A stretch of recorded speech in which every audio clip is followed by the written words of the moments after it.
कहानी की शुरुआत होती है स्कॉटलैंड के एक RAF एयरबेस पर, जहां काफी तेजी से तैयारियां चल रही थी। एक फ्लाइट वहां लैंड करने वाली थी जिसे हाईजैक कर लिया गया था। इस सिचुएशन को संभालने के लिए कर्नल ड्रमंड को बुलाया गया। फिर जैसे ही वो बेस पर पहुंचा तो एक ऑफिसर ने उसे बताया कि उनका मानना था कि प्लेन का पायलट और को पायलट दोनों मर चुके थे, और साथ ही उन्हें ये खबर भी मिली थी कि प्लेन में कम से कम एक ऐसा इंसान मौजूद था जो जर्मन आतंकवादी वॉचलिस्ट में शामिल था। इसके बाद ड्रमंड कंट्रोल सेंटर की तरफ बढ़ा। वहां एक ऑफिसर प्लेन से संपर्क में था और लैंडिंग इंस्ट्रक्शंस दे रहा था, जबकि दूसरा ऑफिसर उनकी फ्लाइट पर नजर रखे हुए था। फिर कुछ ही देर बाद प्लेन रनवे पर उतर गया, लेकिन लैंडिंग काफी मुश्किल थी। लैंडिंग होते ही ड्रमंड ने अपने फौजियों से विजुअल कॉन्फर्मेशन मांगी और तुरंत प्लेन से संपर्क किया ताकि अंदर की सिचुएशन समझ सके। लेकिन तभी अचानक प्लेन के एक दरवाजे के पास थोड़ी हलचल दिखाई दी और अगले ही पल एक पैराशूट नीचे गिरा। तब फौजियों ने देखा कि एक छोटा लड़का उससे नीचे उतर रहा था। फिर ड्रमंड ने तुरंत 2 RAF ट्रक्स को हुक्म दिया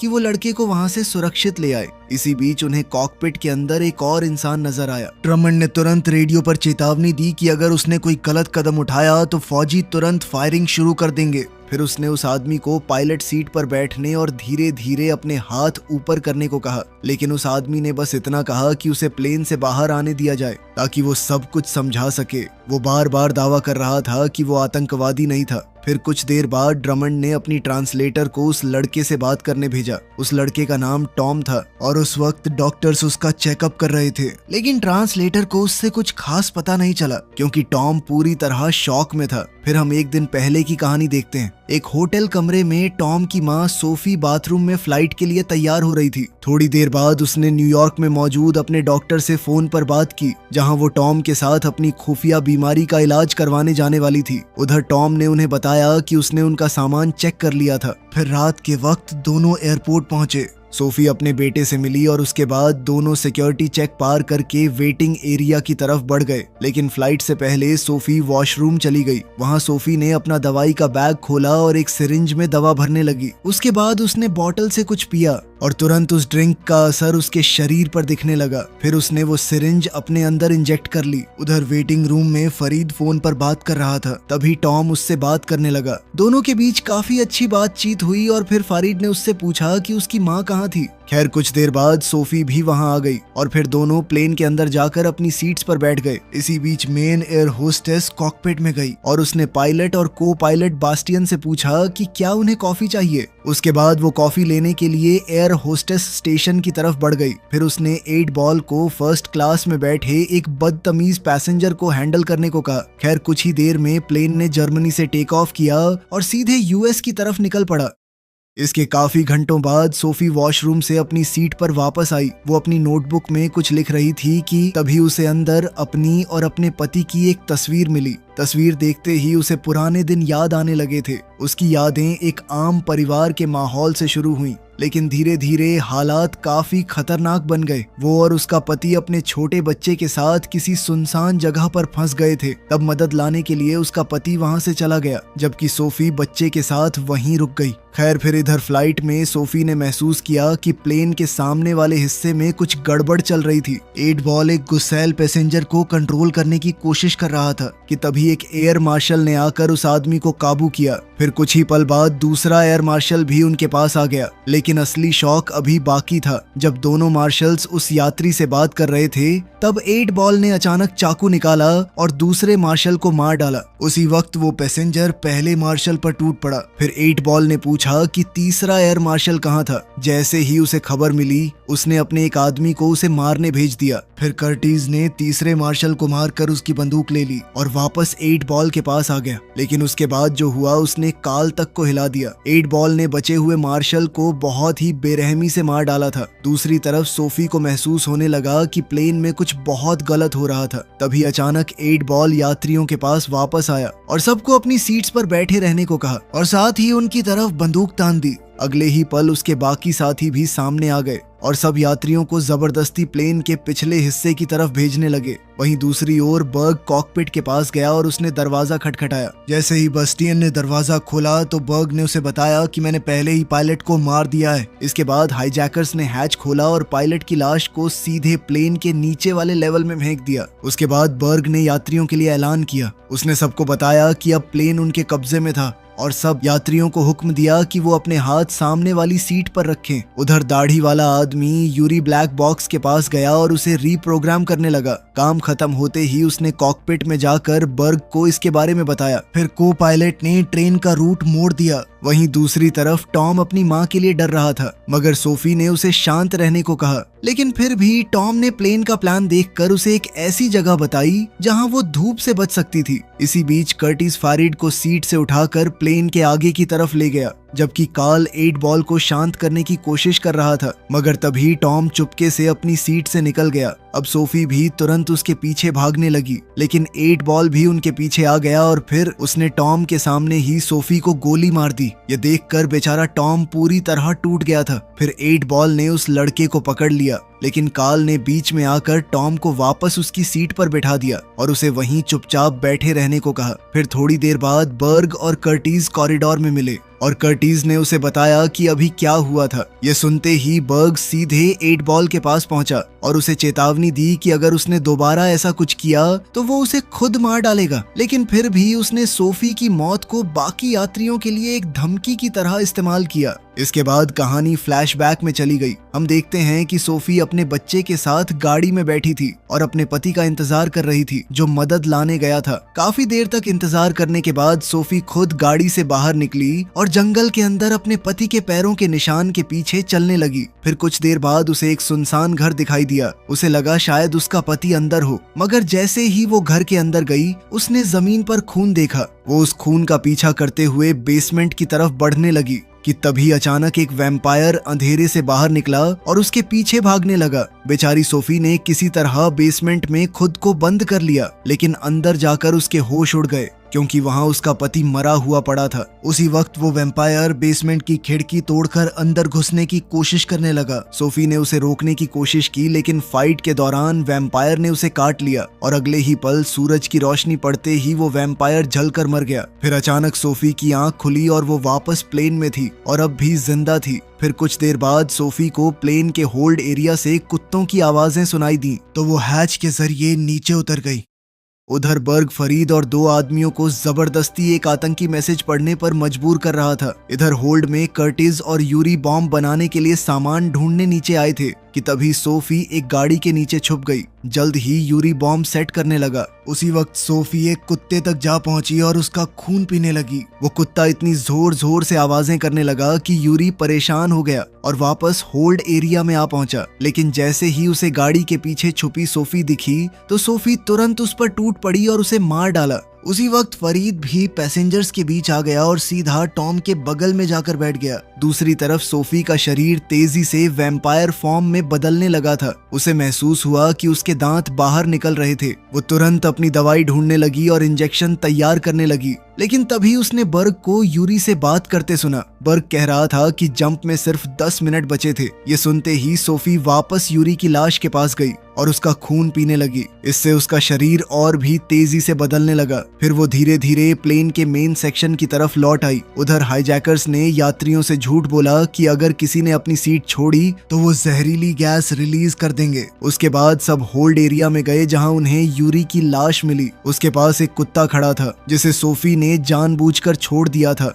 ताकि ऐसा लगे कि यूरी को उस कुत्ते ने मारा था। इसी बीच सोफी प्लेन के पिछले हिस्से में टॉम को लेने के लिए पहुंच गई थी। उसे देखते ही यात्री घबरा गए और उन्हें लगा कि अब गैस रिलीज हो जाएगी। खैर सोफी टॉम को लेकर कॉकपिट की तरफ बढ़ गई, लेकिन वहां पहुंचकर उन्हें पता चला कि पायलट्स पहले ही प्लेन छोड़कर जा चुके थे। फिर सोफी वापस यात्रियों के पास आई। उसने पूछा कि किसी को प्लेन उड़ाना आता है क्या? इस पर एक आदमी ने कहा कि मैं ट्राई कर सकता हूँ। फिर वो सोफी के साथ कॉकपिट में चला गया। अब जैसे ही दोनों अंदर गए तो सोफी ने फरीड के पहुंचने से पहले कॉकपिट का दरवाजा लॉक कर दिया। उधर हाईजैकर्स स्कूबा गियर पहनकर प्लेन से कूदने की तैयारी कर रहे थे। साथ ही बर्ग उस आदमी के संपर्क में था जो समुद्र में उन्हें पिकअप करने वाला था। वहीं कॉकपिट के अंदर सोफी का शरीर और भी खतरनाक तरीके से बदल रहा था, जिसे देखकर टॉम भी डरने लगा। तभी उस आदमी को समझ आया कि प्लेन ऑटो पायलट पर चल रहा था। इसके बाद सोफी ने सिक्योरिटी मॉनिटर में हाईजैकर्स को देखा और उस आदमी से कहा कि हाईजैकर्स के कूदने तक इंतजार करे और उसके बाद ही ऑटो पायलट बंद करे। लेकिन 8 बॉल को अब समझ आ गया था कि सोफी अभी जिंदा थी। वो उसे ढूंढने के लिए बर्ग के साथ वापस प्लेन में घुस आया। तभी एक यात्री ने उन्हें बता दिया कि सोफी कॉकपिट में थी। ये सुनते ही दोनों कॉकपिट के बाहर पहुंच गए और दरवाजा खोलने को कहने लगे। लेकिन सोफी ने कॉकपिट वाले आदमी से कहा कि प्लेन को फिर से यूएस की तरफ मोड़ दे, मगर वो आदमी बोला कि यूरोप ज्यादा पास था। लेकिन सोफी को देखकर वो इतना डर गया था कि उसने बिना बहस किए उसकी बात मान ली। फिर जैसे ही हाईजैकर्स ने प्लेन के रूट को बदलते हुए देखा तो उन्होंने एक पैसेंजर को मारने की धमकी दे दी। फिर बर्ग ने बिना सोचे उस यात्री को गोली मार दी। इसके बाद उसने सोफी से कहा कि जब तक वो कॉकपिट का दरवाजा नहीं खोलेगी तब तक वो एक एक करके सबको मारता रहेगा। उसके बाद उसने 8 बॉल को हुक्म दिया कि वो अगला शिकार लेकर आए। वो दरिंदा जब भीड़ में गया तो एक छोटी लड़की को पकड़कर बर्ग के सामने ले आया। बर्ग ने अब उस लड़की को सामने खड़ा कर दिया ताकि सोफी उसे देख पाए, लेकिन वो लड़की को कोई नुकसान पहुंचाता उससे पहले ही सोफी तुरंत कॉकपिट से बाहर निकली। अगले ही पल वो बर्ग पर टूट पड़ी और उसके गले में दांत घुसा दिए। ये देखकर बस्टियन और बाकी पैसेंजर्स की रूह कांप गई और वहीं कॉकपिट में मौजूद आदमी ने तुरंत दरवाजा बंद करके लॉक कर दिया। इधर सोफी ने बर्ग का खून पीना खत्म किया और फिर बाकी हाईजैकर्स के पीछे भागी। सब डरकर होल्ड एरिया की तरफ भागने लगे, लेकिन असली मौत का खेल अब शुरू हुआ। बर्ग का शरीर भी धीरे धीरे बदलने लगा था। फिर जैसे ही सोफी ने उसकी आवाज सुनी तो वो तुरंत वापस आई और उसका खात्मा कर दिया। इधर 8 बॉल ये सब अपनी आंखों से देख रहा था। उसके बाद सोफी कॉकपिट के दरवाजे के पास गई और टॉम को बोला कि वो दरवाजा बिल्कुल न खोले, क्योंकि वही उसके लिए सबसे सुरक्षित जगह थी। फिर वो वॉशरूम में चली गई, जहां शीशे में उसने देखा कि उसकी ट्रांसफॉर्मेशन कितनी ज्यादा बढ़ चुकी थी। दूसरी तरफ हम देखते हैं कि 8 बॉल ने सोफी का बैग चेक किया और कुछ देर बाद वो उसकी नोटबुक लेकर बाकी हाईजैकर्स के पास लौट आया। नोटबुक पढ़कर उसने सबको बताया कि सोफी असल में एक वैम्पायर थी, लेकिन कार्ल ने अपनी आंखों से कुछ नहीं देखा था। इसलिए जब बाकी लोग सोफी के हमलों के बारे में बताने लगे तो उसने किसी की बात पर यकीन नहीं किया। वो ज्यादा परेशान 8 बॉल की भयानक सोच से था। तभी 8 बॉल ने सबको एक यूवी लाइट दिखाई, जिससे वो सोफी को नुकसान पहुंचाना चाहता था। उधर सोफी ने फिर से अपनी दवाई इंजेक्ट की और तभी एक और फ्लैशबैक शुरू हो गया। हम देखते हैं कि सोफी अपने बच्चे टॉम का ख्याल रखने की कोशिश कर रही थी और साथ ही अपनी खून की भूख भी शांत करने की। लेकिन जब बच्चा लगातार रोता रहा तो एक पल के लिए सोफी के अंदर का राक्षस बाहर आ गया। वो उस पर गुर्राने लगी, लेकिन अगले ही पल वो खुद को रोकने के लिए बाथरूम में भागी और अपने दांत तोड़ डाले ताकि वो टॉम को कभी नुकसान न पहुंचाए। इसके कुछ वक्त बाद सोफी वापस उसी घर में गई जहां वो वैम्पायर बनी थी। वहां उस वैम्पायर का बाप सामने आया जिसने सोफी को काटा था। उस आदमी ने बताया कि उसका बेटा कभी खुद को काबू नहीं कर पाया था, और सच तो ये था कि वो खुद भी नहीं कर पाता था, चाहे वो नॉर्मल दिखने का कितना भी नाटक करे। ये कहकर उसने सोफी को गोली मार दी, क्योंकि उसका मानना था कि उन जैसे लोग सिर्फ बदनसीबी और दर्द लेकर आते थे। वहीं प्लेन में 8 बॉल लकड़ी को छील कर एक भाला बना रहा था, जबकि बाकी हाईजैकर्स इस बात पर बहस कर रहे थे कि अब आगे क्या करना है। तब कार्ल ने बैस्टियन को समझाया कि हमारे पास बस एक ही तरीका है, किसी भी तरह कॉकपिट में घुसकर प्लेन को सही रूट पर लाना होगा। वहीं इसी बीच टॉम कॉकपिट से बाहर आ गया। अंदर मौजूद आदमी उसे रुकने के लिए चिल्लाता रहा, लेकिन टॉम ने किसी की नहीं सुनी। उसने किसी तरह वॉशरूम का दरवाजा खोलकर अपनी माँ को बाहर निकाला और जैसे ही कॉकपिट वाले आदमी ने उन्हें देखा तो उसने तुरंत खुद को वापस कॉकपिट में बंद कर लिया। उसी वक्त सोफी भी धीरे धीरे उठने लगी और सीधा 8 बॉल की तरफ बढ़ी, मगर 8 बॉल पहले से तैयार खड़ा था। उसके हाथ में लकड़ी का स्टेक और यूवी लाइट थी। अगले ही पल उसने यूवी लाइट सोफी पर डाली, जिससे उसकी त्वचा जलने लगी और वो दर्द से बेहोश होकर गिर पड़ी। ये देखकर 8 बॉल ने बाकी हाईजैकर्स को हुक्म दिया कि वो प्लेन का कंट्रोल वापस लें, जबकि वो खुद पीछे रुक गया ताकि ये समझ सके कि सोफी असल में थी क्या। तभी उसे एक सिरिंज मिली। अब वो उसमें सोफी का खून भरने लगा। अब जैसे ही वो लकड़ी के स्टेक से सोफी को मारने वाला था, तभी टॉम वहां पर आ गया और 8 बॉल पर बंदूक तान दी। लेकिन वो दरिंदा बिल्कुल नहीं डरा। वो धीरे धीरे टॉम की तरफ बढ़ने लगा और जैसे ही उसने बंदूक पकड़ने की कोशिश की, अचानक से ट्रिगर दब गया और अगले ही पल प्लेन की खिड़की टूट गई। इस वजह से कैबिन का प्रेशर अचानक गिर गया और पूरा प्लेन जोर जोर से हिलने लगा। उधर कॉकपिट में बेस्टियन ने सबको सावधान किया कि ऑक्सीजन सिर्फ 10 मिनट के लिए बची थी और अगर प्लेन को जल्दी नीचे नहीं लाया गया तो सब मारे जाएंगे। इसी बीच हम देखते हैं कि सोफी ने टॉम को ऑक्सीजन मास्क तक पहुंचाया। फिर उसने जल्दी से बंदूक उठाई और 8 बॉल को गोली मार दी। इसके बाद 8 बॉल वहां से भागने लगा। दूसरी तरफ हम देखते हैं कि कॉकपिट में मौजूद आदमी एक साथ दरवाजा पकड़कर और ऑक्सीजन मास्क तक पहुंचकर खुद को बचा नहीं पाया और बेहोश हो गया। बस इसी मौके का फायदा उठाकर हाईजैकर्स वापस कॉकपिट के अंदर घुस गए थे। उधर सोफी टॉम को लेकर यात्री वाली साइड आई और उसे फारिद के हवाले कर दिया, मगर तभी अचानक प्लेन और भी नीचे गिरने लगा, लेकिन सोफी सीधे 8 बॉल के पीछे निकल पड़ी। फिर कुछ देर बाद उसने उसे एक बुलेट प्रूफ कार के अंदर छुपा हुआ पाया। अब सोफी ने उस पर कई गोलियां चलाई पर कोई असर नहीं हुआ और फिर 8 बॉल ने कुछ ऐसा किया जिसने सोफी को भी डरा दिया। उसने सिरिंज उठाई और अचानक सोफी का खून खुद के अंदर इंजेक्ट कर लिया। सोफी उसे रुकने की भीख मांगती रही, लेकिन अब बहुत देर हो चुकी थी। अगले ही पल 8 बॉल का शरीर भी बदलने लगा। तब सोफी को समझ आ गया कि उसे रोकने का सिर्फ एक ही तरीका बचा था। अब वो तुरंत माचिस और शराब ढूंढने लगी। फिर वो वापस कार के पास आई और पूरी शराब अंदर डाल दी। फिर अगले ही पल उसने आग लगा दी और 8 बॉल जिंदा जलने लगा। तब आग की रोशनी में सोफी को उस पुराने वैम्पायर की बातें याद आईं कि उन जैसे राक्षसों को अपनी बुराई दुनिया में फैलने नहीं देनी चाहिए। फिर सोफी ने 8 बॉल का चेहरा बार बार कुचलना शुरू कर दिया, लेकिन आखिरी वार से पहले 8 बॉल ने उससे एक बात कही। उसने कहा कि वो कभी अपने अंदर के राक्षस को काबू नहीं कर पाएगी। इसके कुछ देर बाद प्लेन आखिरकार स्टेबल हो गया, लेकिन हाईजैकर्स ने देखा कि होल्ड एरिया में आग लगी थी। वो नीचे जाने ही वाले थे कि तब तक सोफी किसी तरह आग पर काबू कर चुकी थी और वापस प्लेन के अंदर घुस रही थी। लेकिन जैसे ही हाईजैकर्स ने उसे देखा तो उन्होंने तुरंत फायरिंग शुरू कर दी। ये देखकर सभी यात्री बुरी तरह घबरा गए और सब आगे की तरफ भागने लगे। उन्हीं में फारिड भी था जो टॉम को लेकर भाग रहा था। मगर बाद में हाईजैकर्स जब वापस बुलेट प्रूफ कार के पास पहुंचे तो उन्होंने देखा कि 8 बॉल अभी भी जिंदा था, लेकिन अगले ही पल वो अचानक कर्टिस पर टूट पड़ा और उसका खून पीने लगा। फिर वो कार से बाहर निकला और बाकी लोगों के पीछे भागने लगा। उधर सोफी ने होल्ड एरिया का दरवाजा बंद कर दिया था। तभी उसे टॉम की आवाज सुनाई दी जो चिल्लाकर कह रहा था, ये सब लोग मुझे मारना चाहते हैं। लेकिन फरीड ने तुरंत कहा कि वो उसे कोई नुकसान नहीं पहुंचाएंगे। लेकिन बाकी पैसेंजर ऐसा ही सोच रहे थे, क्योंकि उसी वक्त एक पैसेंजर ने सोफी पर गोली चला दी। ये देखते ही सोफी उस पर टूट पड़ी। बाकी लोग उसे रोकने की कोशिश करने लगे, लेकिन वो सबको झटके से हटाकर सीधे फारिद की तरफ बढ़ने लगी। लेकिन फिर टॉम ने किसी तरह उसे समझाया और फारिद को न मारने के लिए मना लिया। लेकिन इतने में उस दूसरे पैसेंजर ने उस पर बंदूक तान दी थी। लेकिन तभी सोफी को होल्ड एरिया से दूसरे वैम्पायर्स की आवाजें सुनाई दी। उसे समझ आ गया था कि अगर वो वापस प्लेन में आ गए तो सब खत्म हो जाएगा। अगले ही पल वो नीचे भागी और 8 बॉल को एक दरवाजे के पीछे बंद करने की कोशिश करने लगी। फरीद भी उसकी मदद के लिए नीचे आ गया, लेकिन 8 बॉल ने तुरंत उसे काट लिया। तभी दूसरे आदमी ने 8 बॉल को गोली मार दी जब वो दरवाजा तोड़कर बाहर निकलने लगा था। लेकिन अब फारिद जख्मी हो गया था और फिर सोफी को एक बहुत ही मुश्किल फैसला लेना पड़ा। उसने तुरंत फारिद का हाथ काट डाला ताकि इन्फेक्शन उसके पूरे शरीर में न फैल सके।